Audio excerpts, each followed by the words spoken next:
Hello friends, welcome to rising Gyan channel. Friends, आज के इस वीडियो में हम बात करेंगे ई श्रम कार्ड के बारे में कि आप ई श्रम कार्ड है वो आप किस तरह बना सकते हैं, आपके कौन कौन से रिक्वायर्ड डॉक्यूमेंट्स इसमें लगने वाले हैं और आप इसे किस तरह डाउनलोड कर सकते हैं। इन सभी के बारे में आज की इस वीडियो में हम आपको बताने जा रहे हैं डिटेल में। तो सबसे पहले आपको इसकी जो ऑफिशियल पोर्टल है श्रम एवं रोजगार मंत्रालय, इस पर आ जाना है, यानी कि ministry of labour and employment पे, और आपको इसके जो बेनिफिट्स है वो भी आपको यहाँ देखने को मिल जाते हैं। तो सबसे पहले आपको यहाँ देख लेना है कि ई श्रम से जुड़े श्रमिकों के लिए खुले नई नौकरियों के द्वारा नेशनल कैरियर सर्विस पोर्टल में चला नौकरी अभियान नौकरी चाहने वालों के कौशल और ज़रूरत के अनुसार डेस्क एंड फील्ड नौकरियों का विकल्प दिया गया है। इसमें ई श्रम एनसीए पोर्टल के एकीकरण से हजारों ई श्रम पंजीकृत लोगों को मिले रोजगार के अवसर।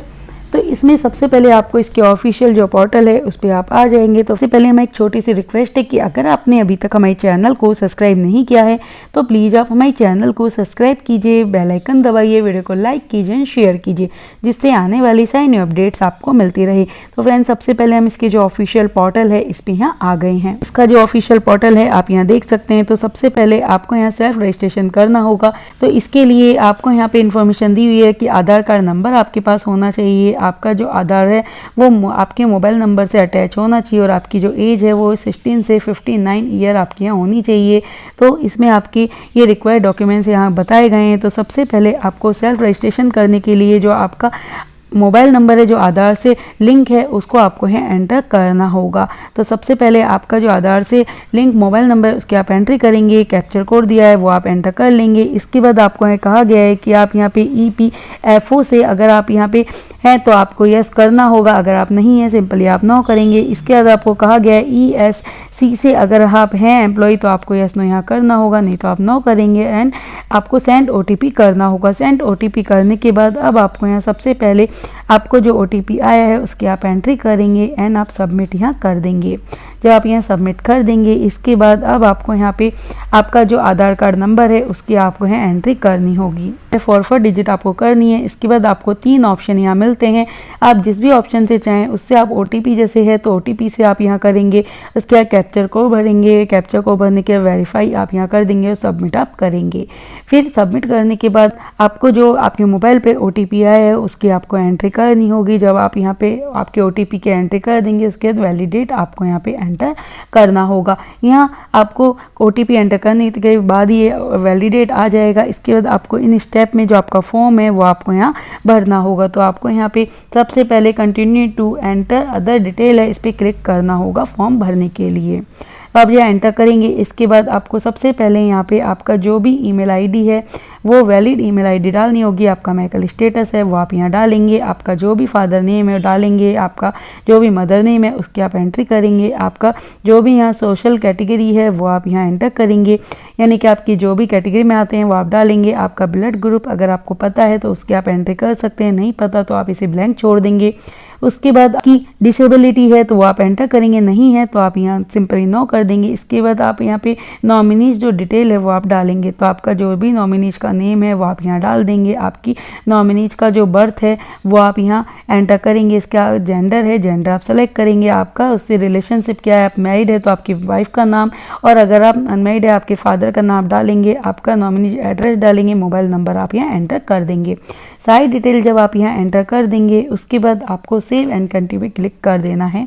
सेव एंड कंटिन्यू पे क्लिक करने के बाद अब आपको यहाँ पे आपका जो रेजिडेंस डिटेल है वो आपको डालनी होगी। तो आपका जो भी हाउस है तो आपके हाउस की जो नियरेस्ट स्टेट है वो आप डालेंगे, आपका नियरेस्ट जो डिस्ट्रिक्ट है वो आप यहाँ पे डालेंगे। उसके बाद आपका स्टेट जो स्पेसिफाइक यानी कि ID है आपके पास है तो आप यह डालेंगे, नहीं तो ब्लैंक छोड़ेंगे। इसके बाद आपका यहाँ पे अर्बन है आप या रूरल है यानी कि ग्रामीण है या क्षेत्रीय है वो आपको एंटर करना होगा। इसके बाद आपके एड्रेस की 2 लाइन आपको दी है वो आप डालेंगे, आपका स्टेट है वो आप सेलेक्ट करेंगे, आपकी डिस्ट्रिक्ट सेलेक्ट करेंगे, आपकी जो सब डिस्ट्रिक्ट है या तहसील है वो आपको यहाँ सेलेक्ट करनी होगी। इसके बाद अब आपको आपकी जो भी यहाँ सिटी है उसकी आप एंट्री करेंगे, और आपका जो भी यहाँ पिन कोड नंबर है उसकी आप एंट्री करेंगे। हमसे सैंपल के तौर पे डाटा डाल रहे हैं, आपका एक्चुअल डाटा आप डालेंगे। इसके बाद आपका जो स्टेइंग एट करंट जो लोकेशन है, तो आप यहाँ करंट जो आपकी लोकेशन है वहाँ आप कितने ईयर से आप रहे हैं, कितने मंथ से आप रहे हैं, वो आपको ये डिटेल डालनी होगी। इसके बाद आपका परमानेंट एड्रेस है तो उसकी आप सारी डिटेल है वो आप डाल देंगे। अगर आपकी परमानेंट एड्रेस और कोरेस्पोंडेंस एड्रेस सेम है तो सेम एज आप कर सकते हैं। इसके बाद सेव एंड कंटिन्यू आप कर देंगे। सेव कंटिन्यू करने के बाद अब आपको यहाँ पे आपकी जो भी क्वालिफिकेशन है उसकी आपको एंट्री करनी होगी। तो आपको यहाँ प्राइमरी में सबसे पहले आपके यहाँ सेकेंडरी है, हाई सेकेंडरी है, आपने ग्रेजुएशन करके तो जो भी आपकी क्वालिफिकेशन है वो आप यहाँ सेलेक्ट कर लेंगे। इसके बाद आपकी जो क्वालिफिकेशन आपने डाली है उसका सर्टिफिकेट है वो आपको यहाँ पे PDF में, PNG में, जो भी जिसमें आप डालना चाहते हैं वो जो आपको देखे रखा है उसमें आप डालेंगे। इसके बाद आपकी मंथली जो इनकम स्लैब है वो आपको डालनी होगी। तो आप जो जॉब करें उसकी स्लैब क्या है वो आप डालेंगे। आपका इनकम जो सर्टिफिकेट है वो आप यहाँ एंटर कर सकते हैं। अगर नहीं है सिंपली आप इसे ब्लैंक छोड़ देंगे।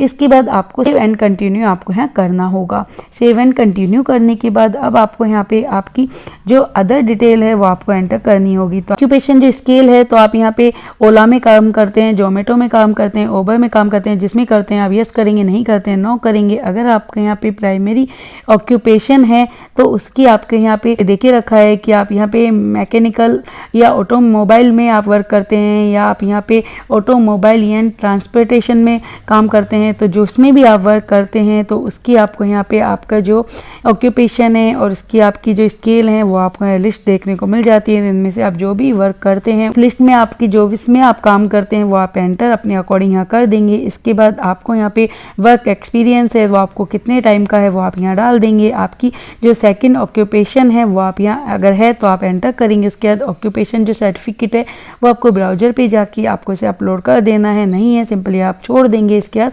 आपको यहाँ कहा गया है कि आपकी स्केल है वो आपकी कौन सी है, तो सब एक्यूर स्केल है वो आप यहाँ एंटर करेंगे अगर है तो। और इसके बाद आप यहाँ इंटरेस्टेड स्केल आपकी कौन सी है तो वो आप यहाँ एंटर कर सकते हैं। इसके बाद आपको यहाँ पे सेव एंड कंटिन्यू करना होगा। इसके बाद आपकी जो बैंक डिटेल है वो आप यहाँ एंटर करेंगे। तो आपकी जो भी यहाँ बैंक डिटेल है जैसे कि आपका बैंक का अकाउंट नंबर है वो आप सबसे पहले डालेंगे और आपका बैंक जो सीडिंग एंड विद आधार है तो आपको यहाँ पे यस ऑटोमेटिक आ जाएगा। इसके बाद आपका जो कंफर्म बैंक अकाउंट नंबर डालेंगे, आपका जो अकाउंट होल्डर नेम है वो डालेंगे और आपका जो IFSC कोड है वो आपको एंटर करना होगा जो कि आपकी पासबुक पे आपको यहाँ मिल जाएगा। इसके बाद आपको जब IFSC कोड आप डाल देंगे, bank name, bank branch name आपका आ जाएगा। सेव एंड कंटिन्यू करेंगे। सेव एंड कंटिन्यू करने के बाद अब आपको आपका जो प्रीव्यू है देखने को मिल जाता है। कोई गलती लगती है तो एडिट आप यह कर देंगे, इसे सही कर देंगे। इसके बाद डिक्लेयर आपको यहाँ करना है। डिक्लेयर करने के बाद बस के सबमिट आप कर देंगे। सबमिट करने के बाद आपका जो कार्ड है ई श्रम कार्ड वो आपका यहाँ तैयार हो गया है। इसको आपको डाउनलोड का ऑप्शन मिलता है तो आप यहाँ पे क्लिक करेंगे और आपका जो कार्ड है वो डाउनलोड होके आपके सामने आ जाएगा। और फ्रेंड्स इस तरह जो आपका ई श्रम कार्ड है वो आपका यहाँ बन के तैयार हो जाता है। इसके अलावा में आपका जो UNA आप नंबर है, अकाउंट नंबर वो भूल गए तो आपका आधार कार्ड नंबर आप डालेंगे, आपका कैप्चा को भरेंगे और सबमिट आप यहाँ कर लेंगे और आपका जो UNO नंबर है वो आपको मिल जाएगा। इसी तरह अगर आपको यहाँ पे आपका ई श्रम कार्ड डाउनलोड करना है तो आपका मोबाइल नंबर डालेंगे, कैप्चा को भरेंगे, सेंड OTP करेंगे और अपना ई श्रम कार्ड है डाउनलोड आप कर सकते हैं। तो फ्रेंड्स इस तरह हमने आपको सारी जानकारियाँ दे दी है। अधिक जानकारी के लिए आप इसकी ऑफिशियल वेबसाइट पर जाके जरूर सर्च कीजिए। Thank you so much.